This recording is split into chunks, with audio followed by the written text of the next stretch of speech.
Bismillahirrahmanirrahim. Assalamualaikum warahmatullahi wabarakatuh. Salam sejahtera bagi kawan yang lain. Waalaikumsalam. Oke, siap. Hari ini saya masih bersama Cak Majid dan Cak Sabto masih akan membicarakan tentang urusan olah logam kawan-kawan. Nah, olah logam ini kita akan membicarakan hal yang mungkin sangat sederhana di kehidupan kita Kang ya, di keluarga kita, di masyarakat. Itu tentang pisau, Kang. Nah, kita akan membicarakan tentang pisau, tapi pisau ini kan. Lah, aku tuh pengen tanya-tanya dengan panjenengan yang pengalamannya sangat luar biasa, ngerti, paham banget sampai dari proses sejarah dan pembuatan kan. Lah saiki pisau itu sebenarnya sejarah dari piye to Kang dadine pisau itu kondi to Kang? Dari alat jadi sampean sebuah Alat bantu. kemudian piye sejarahnya piye Kak ngerti Kang Majid panjenengan bisa dijelaskan Kang? Piye saka awalnya piye Kang? Piye to lahirnya pisau iki piye to Kang? Jadi begini, manusia itu terus bergerak, berusaha, Berinovasi. maksudnya bisa melahirkan sebuah pisau adalah karena sebuah kebutuhan. Adalah sebuah kebutuhan, akhirnya menciptakan sebuah alat. Dan alat itu akhirnya yang sampai dengan saat ini bernama sebuah pisau. Pisau itu adalah sebuah alat bantu untuk pekerjaan apapun. Jadi ketika kita berdagang, apalagi yang berhubungan dengan makanan di pasar, itu pasti setiap pedagang itu ada sebuah pisau. Tukang sayur pun ada sebuah pisau, punya pisau. Kemudian tukang penjual makanan juga sama. Kemudian ketika kita bepergian, baik itu biasanya kawan-kawan itu berburu, kemudian ke gunung atau apa, terus kemudian ada yang bekerja sehari-hari sebagai Pak Tani mungkin. Nah itu selalu akan membawa alat yang berupa sebuah pisau. Bentuk dan macamnya beragam tergantung kebutuhan. Kalau melengkung itu untuk cari rumput, sabit. Kalau tebel besar panjang untuk potong pohon. Nah, kemudian yang kecil seperti ini biasanya bisa untuk pengerjaan yang ringan-ringan, tipis-tipis, semacam dapur. Kalau pada saat ini kebutuhan menjelang kurban digunakan untuk persiapan Idul Kurban untuk menguliti hewan ternak itu. Nah, terus kemudian yang besar-besar bisa untuk tulang semacam kampak itu bisa Pak Tani itu itu para menebang pohon butuh kampak, butuh alat-alat yang berukuran besar dan terbuat dari baja. Loh, berarti Kang, apa koyo kampak apa meneh mau bendu, arit itu termasuk pisau Kang? Masuk golongan pisau. Semuanya masuk dalam pisau, alat kerja, cuman jenis dan bentuknya beragam sesuai dengan kebutuhan. Berarti pisau itu bukan sekedar sesuatu yang tipis tok cilik itu namanya pisau, yang lain boleh sabit apa itu tak kira masuk golongan yang lain, termasuk pisau ya kan, di golongan pisau ya. Dalam keluarga pisau. Semuanya keluarga. Spesifiknya sebutannya beda-beda. Bahkan dalam kalangan kawan-kawan yang berprofesi sebagai militer, pisau itu wajib dipunya juga ketika di hutan, bisa untuk berburu, terus kemudian bisa untuk menyalakan api, ya, terus kemudian juga bisa untuk kalau persiapan membuat tenda untuk menggali parit, kan macam-macamnya banyak. Ada juga pisau yang untuk pisau lempar. Pisau throwing istilahnya. Throwing knife. Berarti kalau mamane pisau mengalami satu perkembangan yang banyak itu, nek Mbah Buyute pisau modelnya kayak apa Kang? Model awal pisau modelnya kayak apa Kang? Lah diyakini bahwa awal-awal pisau itu mulai sejarah zaman purba lah. Purba itu maksudnya dulu kan orang-orang tidak begitu mengenal teknologi, ya. Pisau itu bisa terbuat dari batu yang pipih gepeng untuk untuk berburu. Kemudian dalam perkembangannya orang bertambah pemikiran, bertambah bereksperimen, menemukan sebuah bahan yang terbuat dari tanah, dari alam yang kemudian melalui sebuah pemanasan bisa menjadi sebuah besi, asalnya besi. Terus Kang Piso lagi dibicarakan apa Kang, kembali ke fungsi ya. Alat menuju ke fungsi Kang. Fungsi. Alat ke fungsi. Nah, terusan kalau Kang, fungsi piye Kang Sabto? Kita bicarakan fungsi bentuk. Fungsi mempengaruhi bentuk ora Kang? Iya, otomatis. Fungsi mempengaruhi bentuk. Mempengaruhi bentuk. Jadi beda fungsi, beda bentuk, beda bahan juga, beda pengerjaan. Nah, sekarang kan nek umpamane pisau dapur mungkin cukup Kang ya, modelnya tetap biasa itu ya Kang ya. Kalau umpamane ono nek lagi mengane pisau ini Kang. Ini kan tajamnya di bawah, terusan lengkungan ini juga ono maksud dan tujuannya ora Kang? Beda dengan pisau yang jenengan sekarang bawa Kang. Yo kan? Piye Kang? Ono enggak? Itu begini. Ini kan ada melengkung ke atas. Melengkung ke atas itu pasti ada tujuan maksud tertentu. Jadi melengkung ke atas ini biasanya lebih enak digunakan untuk ini untuk sayat. Kalau kawan-kawan pisau itu istilahnya pisau skinner. Skinner itu untuk menguliti, menyayat, kemudian untuk membuka ini ketika kita membuka kulit. Nah, kemudian meraut juga bisa. Meraut juga bisa. Pakai ujungnya sing iku mau kan ya. Kalau untuk memotong semacam matras itu lebih enak kalau ujung yang turun. ini yang lurus ya, ujungnya turun, bisa untuk matras, untuk menggoreng garis begini. Bahkan itu sekarang lebih banyak menggunakan cutter, semacam cutter itu. Cutter itu kan sendiri kan juga pisau. Nah, jadi pada dasarnya pisau itu adalah alat potong. Alat untuk memotong. Saiki nek ning dapur Kang, khususnya ning dapur kan kok koyo ngene Kang. Ya karena kebanyakan di dapur kan untuk pengerjaan hal-hal ringan, untuk memotong sayur, untuk jadi lebih ke lurus ke bawah ini kan ya. Jadi potongannya kan enggak yang fungsi yang lekukan kayak gini kan enggak terfungsikan kalau di dapur.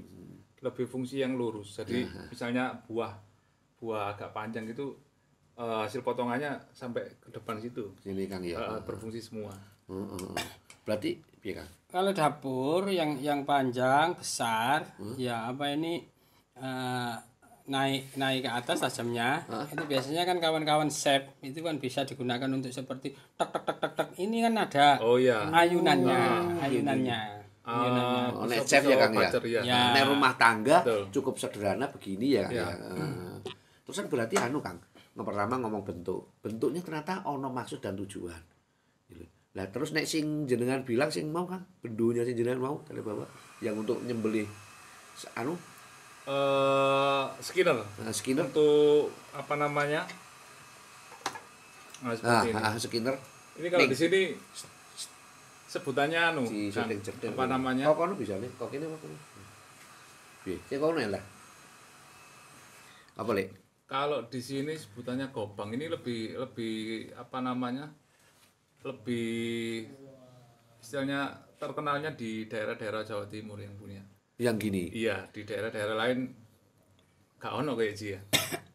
Ada tapi enggak spesifik. Enggak spesifik seperti ini. Nah, kok iso Kang, iki spesifik piye Kang? Bentuke kok ngono kok sampean katanya paling Kang maksimal untuk melakukan penyembelihan nih. Bukan penyembelihan sih ini sebenarnya. Ini boleh. Buat sembelih bisa, cuman lebih ke ini, menguliti untuk skinner. Nah, katanya jelas yang khusus kanggo nyembelih iki juga. Bukan. Ada lagi, ini juga bisa. Nah, iki kanggo nguliti saja. Betul. Kenapa kok modelnya gitu, Kang? Karena dia ada banyak fungsi. Jadi yang ujung ini untuk biasanya untuk membuka jalan, membuka kulitnya untuk pertama kali. Terus ini yang bagian ini, lekuk ini untuk nyeset lah istilahnya. Untuk nyeset anunya. Berarti juga ono meneh Kang dari bentuk itu berarti sebenarnya selain bentuk juga teknik menggunakan pisau ini juga beda-beda ya Mas ya. Cara memegangannya, cara menggunakannya ya Kang ya. Iya. Oh, gitu ya Kang ya. Beda-beda. Ini juga skinner juga. Nah, ini untuk nguliti juga. Jadi kebanyakan skinner itu di bagian ujungnya agak naik gitu.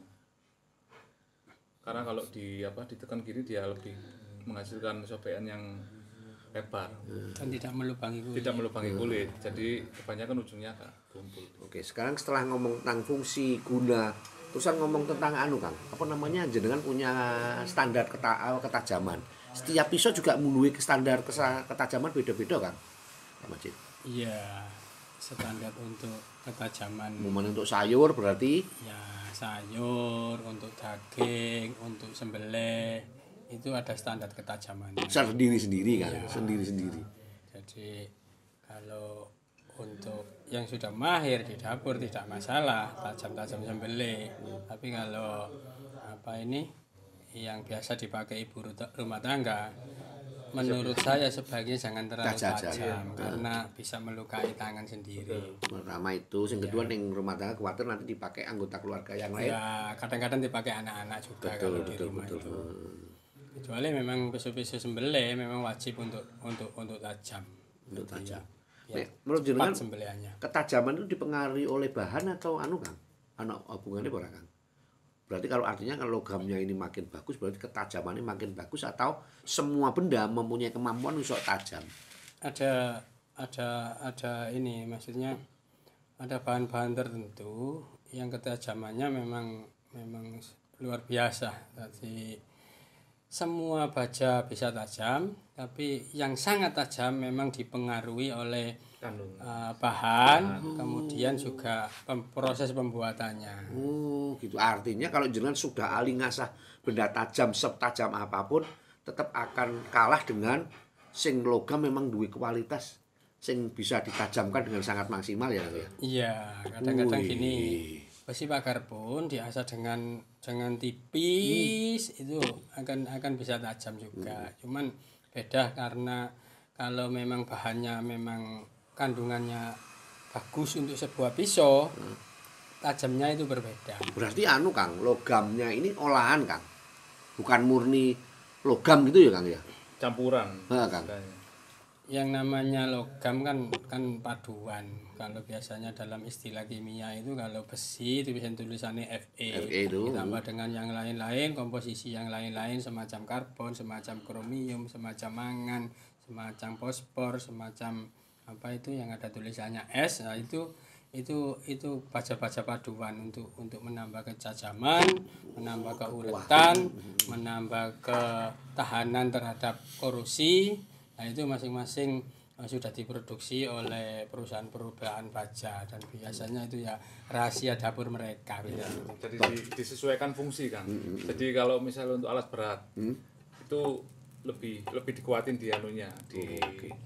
Di bajanya. Artinya berarti kalau jenengan bilang begitu, ini ngomong olahan, berarti satu peradaban yang mempunyai keterampilan mengolah logam berarti satu bangsa yang luar biasa ya Kang ya. Ya bisa dapat dijadikan ukurannya begitu juga bisa karena sebuah kebudayaan dibangun atas hasil karya apa yang dihasilkan pada zamannya seperti itu. Untuk dari zaman ke zaman kan selalu ada proses bertambah meningkat semakin bertambah waktu akan semakin baik begitu.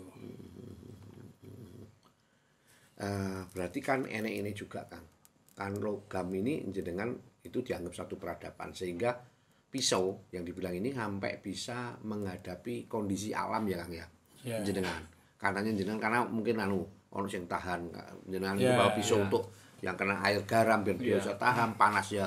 Bu ono juga Kang. Ono apa ya? Ono perawatan khusus juga ya Kang ya. Ada perawatan. Biasanya dulu itu kandungan logam ini cukup simpel dulu itu. Ada yang bilang kawan-kawan bisa mengistilahkan dengan simple steel, pengolahannya mudah, tempahannya mudah, semacam baja-baja yang kalau kita saksikan di sekitar kita itu berupa per, itu simple. Kemudian dengan perkembangan zaman, akhirnya karena kebutuhan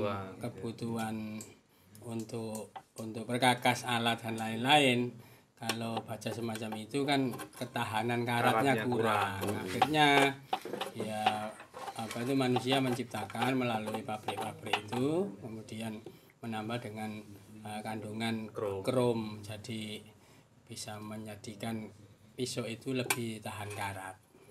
Dan sekarang ini kalau untuk perkakas pisau dapur banyak juga yang disebut semacam besi stainless.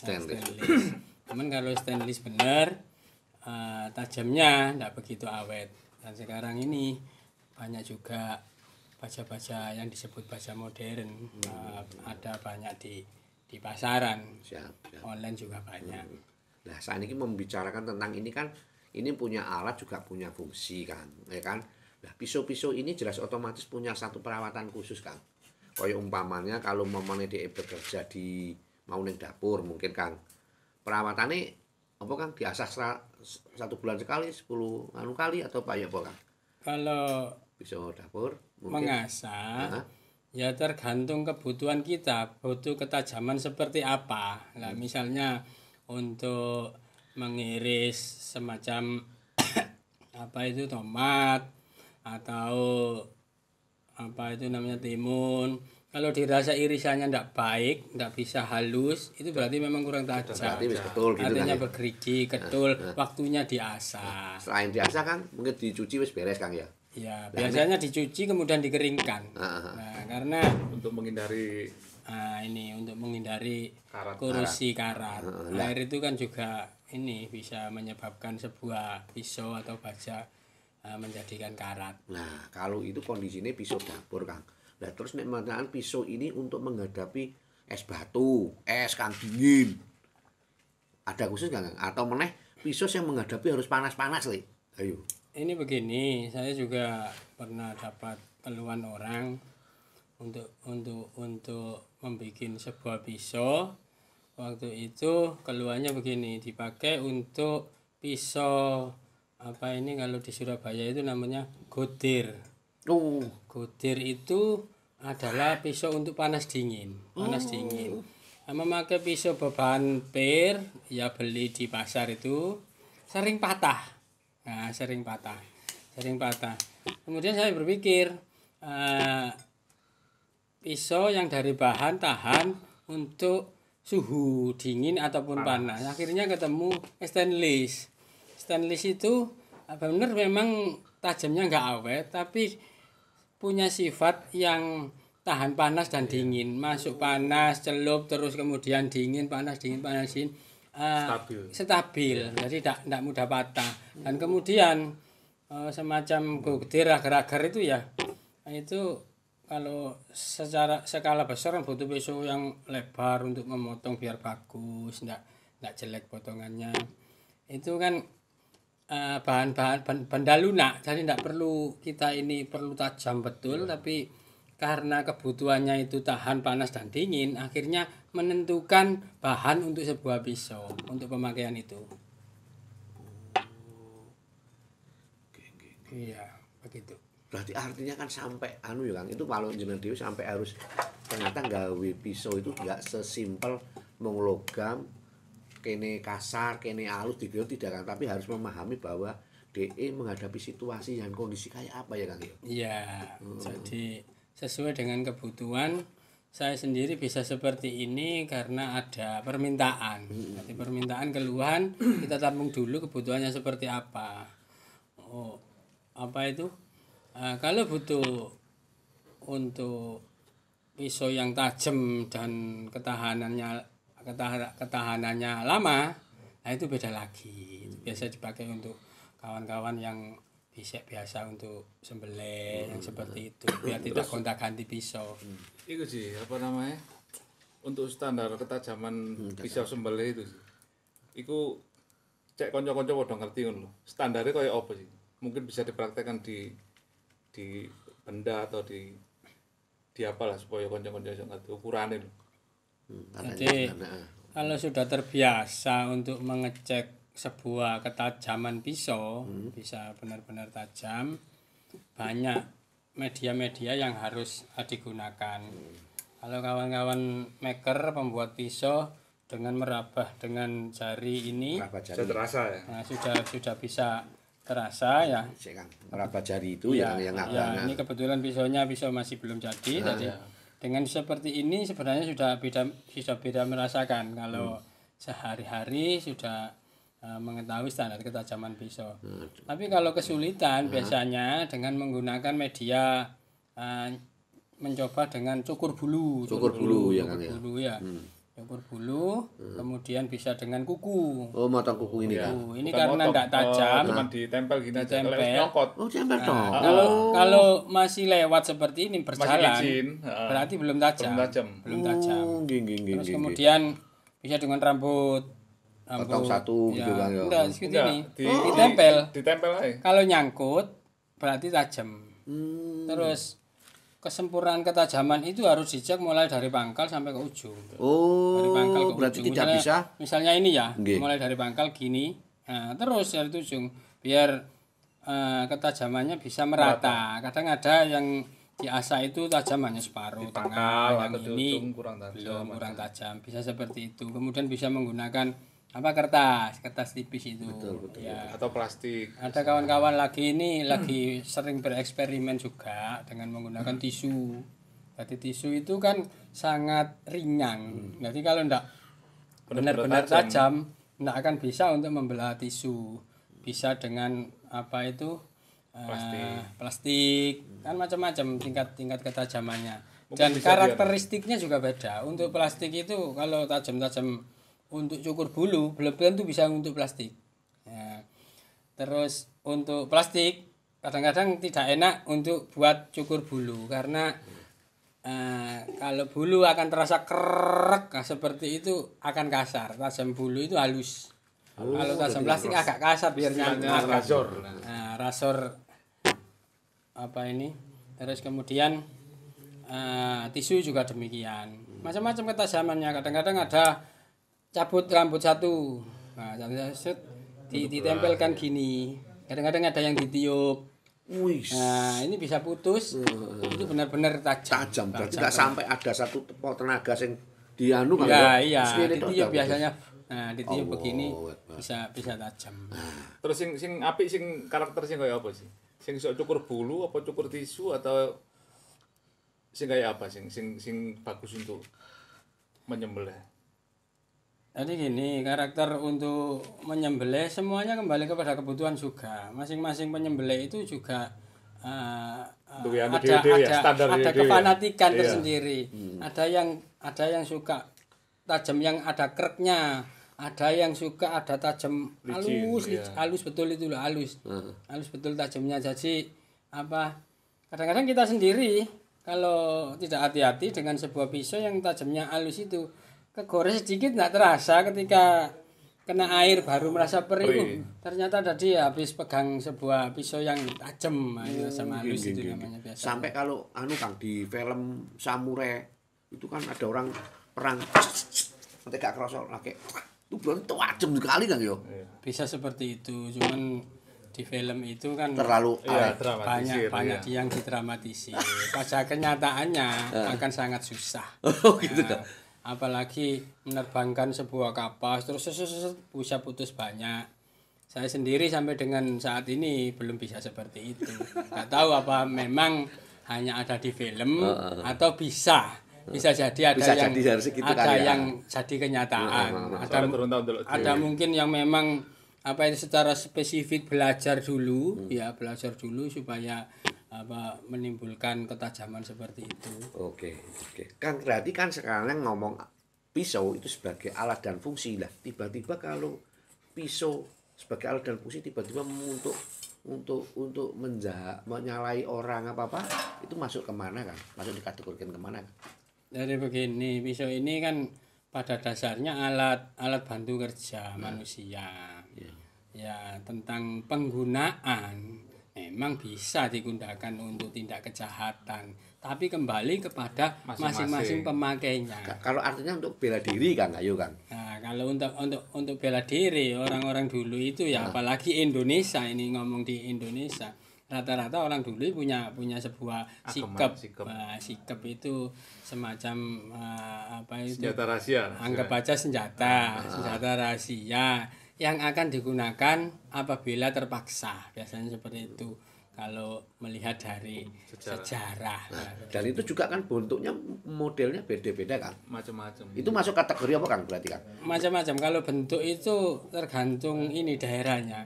Jadi tiap daerah tertentu di Indonesia ini punya khas masing-masing. Seperti contoh di Aceh sana ada rencong. Di kawan-kawan Sunda sana ada ujang. Terus kalau di daerah Jawa Timur ini semacam apa, condre atau celurit kecil ya, atau kalau Surabaya ini dulu memang legend pisau-pisau semacam pisau garpu itu kecil yang bisa dimasukkan garpu yang kecil itu dulu yang menjadi legend seperti itu. Cuman kan kembali kepada manusianya masing-masing untuk digunakan sebagai apa lah ini. Jadi kalau keluar dari fungsi dan guna itu termasuk apa kan? Kan termasuk kan keluar dari guna itu punya bela diri untuk akhirnya digunakan nyalai orang barang itu kan apa kan? Ya kalau gini, kalau bela diri kawan-kawan silat itu ya sering berlatih dengan menggunakan pisau semacam yang ada kecil karambit namanya karambit. Itu kan juga sering digunakan untuk berlatih. Ya macam-macam berlatih untuk menggunakan senjata. Kemudian kalau penggunaannya untuk tindak kejahatan, nah itu nanti berhubungan dengan kawan-kawan yang berwenang tentang itu. Mudah-mudahan kita gunakan pisau ini untuk dengan baik, dengan bijak, sesuai dengan kebutuhan manusia itu pada dasarnya. Begitu. Berarti artinya seorang empu atau seorang panjenengan pembuat pisau jenengan tidak Kang ya, tidak duwe harapan bahwa ini nanti untuk nyalai orang apa enggak ono Kang ya. Iya, kita kan tidak berharap akan seperti itu. Nah. Setiap pembuat pisau selalu akan berpikir fungsi dan kegunaan ini untuk membantu kita dalam kegiatan sehari-hari melakukan. Ada macam pisau raut. Pisau raut itu untuk orang-orang mengukir. Ada semacam pisau jenis tata pahat. Itu kan juga menggunakan, namanya juga pisau itu. Nah, pisau semua. Tergantung kegunaannya. Pahat, gak mungkin juga pakai pisau-pisau yang di dapur. Itu kan gak mungkin juga. Pisau-pisau semacam lengkung yang untuk sabit juga gak mungkin. Setiap bentuk jenis pisau itu sesuai dengan penggunaan pekerjaan kegiatan sehari-hari. Artinya kalau tiba-tiba kemudian digunakan, diidentikan untuk nyalai orang, untuk melakukan kejahatan, bukan lagi wewenang dan ya si pembuat ngampunya ya Kang ya. Iya, sebenarnya kita cuman menyediakan pisau untuk alat kerja lah. Sebenarnya gitu Kang ya. Kalau berarti kalau di luar ada ini kan Kang di film meneh sing balik. Iya, film. Pedang pembunuh. Menghabiskan orang, nembas banyak orang. Itu sebenarnya hanya satu wae Kang ya, gak ada satu tidak ada benar-benar empu yang niat mau menghasilkan untuk menghabisi banyak orang enggak ya. Tidak ada seperti itu. Tapi kembali lagi ke fungsi panjenengan sebagai empu, semuanya kembali ke fungsi dan kegunaan ya. Kayak umpamane nanti pisau untuk dapur, untuk mantek katanya untuk militer, bayonet dan sama ngalin sesuai itu ya Kang ya. Iya, sesuai itu. Sesuai kebutuhan ya. Oke lah. Selanjutnya Kang, mungkin apa Kang? Cak Sabto ada yang ditambahkan? Ya mungkin pesan-pesan dari Cak Majid untuk menggunakan pisau seperti apa. Tapi Kang gawe pisau ki masa di handle-nya juga sesuai kebutuhan juga Pak Kang? Iya sama. Jadi ini seperti ini bisa saya contohkan, bisa saya pegang. Pisau dengan model seperti ini, handle-nya gitu. Handle seperti ini biasa digunakan untuk begini. Ketika kita gunakan untuk mendorong maju ya, ada ini untuk tahanan pembatas, namanya ini handguard. dekat. Nanti ketika dalam kondisi licin, tangan kita tidak tergelincir ke dalam sisi tajam. Begitupun pula kalau mundur ada cantolannya seperti ini. Ada maksud tertentu semua. Bisa dipegang juga seperti ini. Oh iya. Terus ada juga pisau yang lebar ke bawah seperti ini. Biasanya itu digunakan untuk memotong di dapur itu semacam bawang, mencacah. Jadi tangan ini tidak menyentuh meja, tidak menyentuh meja kalau lebar seperti ini. Tidak menyentuh meja, mempercepat pekerjaan. Walau diteliti dengan detail, sangat banyak sekali ribuan jenis bentuk pisau itu. Berdasarkan fungsi. Berdasarkan fungsinya. Pisau itu mulai besar sampai kecil. Pisau kecil itu seperti apa? Sela-sela tulang itu ya umpama ya. Kan hanya bisa dimasuki ke pisau kecil. Terus lentur. Lentur. Kemudian kalau untuk membersihkan usus, nggak mungkin pakai pisau lebar. Usus itu cuma sejari seperti ini. Diseset masuk, seret. Didorong. Mengeluarkan kotoran. Nah, seperti itu. Sama juga pisau-pisau yang digunakan setiap tukang cukur juga kan tipis kecil supaya bisa akselerasi untuk membentuk sebuah potongan rambut yang rapi itu kan juga menggunakan pisau-pisau yang sesuai untuk itu. Nah, mungkin kita memakai pisau yang berukuran besar, harus memakai ukuran kecil. Biasanya ada semacam silet. Silet itu kan juga pisau meskipun kecil. Nah, kapak itu juga masuk pisau. Jadi jenisnya macam-macam. Dan saya kepingin berharap kami sebagai pembuat pisau, marilah kita gunakan pisau itu dengan bijak, sesuai dengan peruntukan kegiatan kebutuhan kita sehari-hari, dan janganlah digunakan untuk tindakan kriminal yang melanggar hukum. Nah, begitulah kami harapan dari kami pembuat pisau. Demikian. Ya. Disambung mana Mas ya? Monggo nek ya, ini kalau mana ini nyun sewu ini.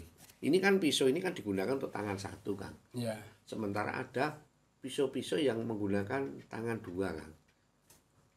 Biasanya lebih panjang handle-nya. Itu apa namanya? Bagian atasnya juga otomatis lebih panjang dan lebih berat. Oh, ininya harus lebih panjang dan lebih berat. Oh, soalnya gitu. dia kan untuk penahan, penyeimbang sebenarnya. Gitu, menyeimbangkan gitu. Seperti katana kan dibikin lebih panjang kan untuk keseimbangan bilahnya. Ketika juga imbang kan ya, betul ya. Ya, kalau itu kan untuk pisau yang bisa digunakan dua tangan, biasanya rata-rata panjang-panjang memang. Ada lagi panjang lagi sampai panjangnya 4 meter ada. Ada ujungnya itu untuk gantol namanya pohon-pohon ranting. Ketika kita nggak bisa naik, nah kita pakai kalau orang Surabaya ini namanya pisau rajang itu untuk menjantang gantol-gantol dahan-dahan. Ya masing-masing daerah ada sedikit nama. Kalau di kampung saya seperti itu, ada yang gampang benter itu ada. Terus ada kalau di sini pisau rajang. Jadi kalau di daerah saya dulu kan ini kan pinggiran Surabaya, anggap aja masih desa sama saya kecil dulu. Untuk mengambil benalu-benalu di dalam pohon, tidak semua pohon itu harus ditebang semuanya kan. Eman buahnya nanti ya bisa dipotong khusus pada benalu itu yang perlu dibersihkan. Tadi agak jarak jauh, masih ada yang panjangnya 4 meter digantol begini ya, tarik kan jatuh. Macam-macam, mau gagang panjang mau pendek semuanya tergantung kebutuhan. Kembali kepada itu tadi, kebutuhan. Pertama kebutuhan kan. Selanjutnya mana nek menurut jenengan ono kakak alasan tertentu gak mungkin ini pisau apa handle-nya juga dari kualitas apa enggak kan? Kayak momennya kudu kayu jati, kayu gaharu, kayu apa itu enggak ono kan? Ini untuk pisau? Sebenarnya kalau bisa saya pegang aja. Nah, kalau pisau itu yang penting nyaman di genggaman. Nah ini. Tidak perlu jenis kayunya Kang ya? Bukan. Nah ini dulu di genggaman dulu. Genggaman dulu. Lebih ke fungsi sebenarnya. Lebih ke fungsi ya. Kemudian di genggaman ini nyaman apa tidak? Karena dengan penggunaan waktu yang lama, kalau gripnya ini tidak nyaman, akan membuat kita mudah capek untuk melakukan pekerjaan, mudah capek. Kemudian kalau lekuknya ini terlalu kasar, ya, atau tidak halus, bisa tangan kita ini merah-merah nanti. merah-merah, muncul gelembung panas, kena air nanti perih, ya seperti itu. Istilah Surabayanya nanti melincet. Nah, melincet. Jadi terus kemudian tentang bahan yang penting ini bahan ini tidak mudah patah. Terus kemudian tidak terlalu gampang menyerap air kalau dari kayu. Macam-macam bahan itu. Bisa dari kayu jati, kayu jambu, kayu sekarang sono keling, atau sekarang itu kawan-kawan ini banyak kayu yang cari banyak motif-motifnya itu adalah menambah estetika. Kalau dari kami penjual pisau bisa menaikkan harga jual. Nah, kadang-kadang ada. Istilah kayu gagang aja segini, ada yang sampai 200.000 ada cuman gagangnya. Nah, seperti itu. Tergantung minat juga. Kemudian kalau menggunakan kayu empuk, itu biasanya akan mudah keropos atau Surabaya bilang merupul. Nah ini biasa yang sering digunakan itu memang kayu-kayu yang tahan air, keras, ulet, jatuh tidak patah, tidak gampang terkelupas. Nah, itu biasa sering menggunakan kayu semacam kayu jati, kayu jambu, atau banyak kawan-kawan ini dari gali asem. Nah itu gali asem, kemudian ada gali ada gaharu, ada macam-macam tergantung ebony, macam-macam nama kayu itu sangat banyak juga. Dan tergantung juga permintaan. Kalau saya sedia bahan ya kalau di sini kan lebih mudah cari yang jati lah, bulat, gampang dibentuk. Oke.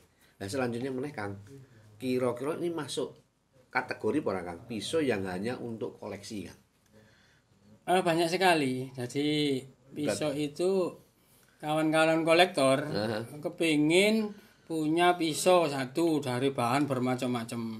Kemudian dari bahan handle-nya ini, gagang ini macam-macam. Sekarang juga ada istilah semacam mikarta. Nah, mikarta itu dari kain, kemudian dicampur dengan resin, ditumbuk-tumbuk, kemudian dipres. Nah, seperti itu ada bahan yang pabrikan itu biasanya fibrok itu jadi dipres semacam ada cairan, kemudian sampai mengering baru dibentuk. Nah, seperti itu. Kemudian juga ada lagi gagang yang dari paduan kayu potongan-potongan itu juga ada.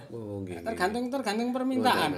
Kembali kepada selera kolektor. Biasanya kolektor ini memang punya keinginan yang agak unik dan kadang-kadang tidak masuk akal juga. Kalau dilihat dari sudut fungsinya. Betul. Tapi kalau dari unsur seninya, nah ini banyak macam-macam bahan ini karena dari sudut seni dan estetika itu loh. Betul. Nah, begitu. Nah, karena pisau sebagai barang koleksi, barang seni, apakah keris dan sapanunggalannya itu termasuk digolongkan ke pisau kan?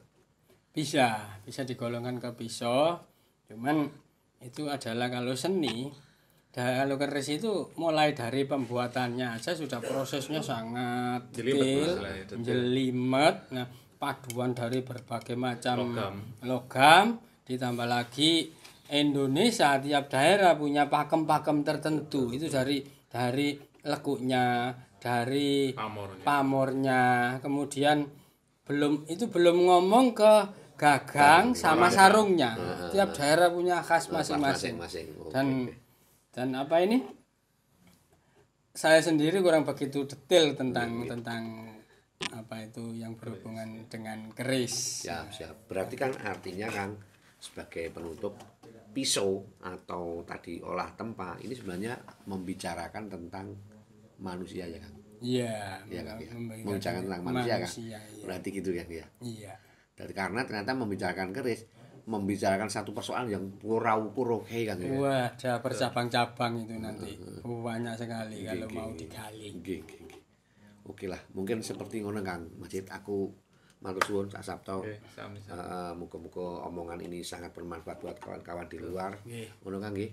Kurang lebih gitu. Kalau nanti yang mamanya ada kurang lebihnya teman-teman silakan kontak atau di komen ya Kang ya. Nah, kurang lebih gitu Kang ya. Sebenarnya ngoten. Ada lagi Kang? Ngoten ada. Insya Allah sudah tersampaikan tadi. Saya ulang sedikit biar mudah diingat bahwa kita membuat pisau ini sangat berharap banyak pada pemakai untuk digunakan sebagaimana mestinya dan tidak digunakan untuk melanggar hukum. Begitu. Untuk itu kita akhiri sama-sama Kang. Atur sembah nuwun. Assalamualaikum warahmatullahi wabarakatuh. Waalaikumsalam warahmatullahi wabarakatuh. Atur sembah nuwun. Oke, ngonton nih. Siap.